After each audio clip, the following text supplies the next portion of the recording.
Schultz. I'm the Northern Division Heavy Duty Product Manager. Awesome. So TJ, could you show us some of the stuff that you've got here? Cheif Automotive's got on display here at CCIF. Well, actually, it would be easier to tell you what we don't do. There's nothing that we can't do for a collision shop, whether it's a automotive shop or a heavy-duty shop, except for paint booths. We can do everything else. We got the welding, the frame correction, spot welding, measuring, alignment, advanced debonding units.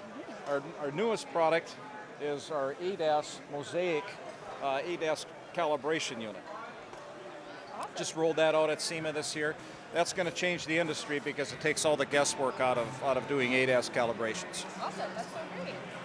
So you started a new year. What are you most excited for in 2020? What are some initiatives that Cheif is going on in the new year? Something that you're excited about?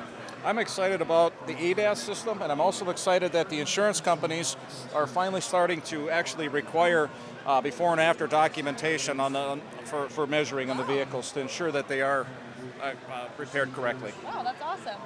As for disruptions in 2020, do you have any predictions for things that might stick around, new disruptions that might come up, any challenges that the industry might face in 2020? Only the advancement of technology. Yeah, that's a popular one. Absolutely.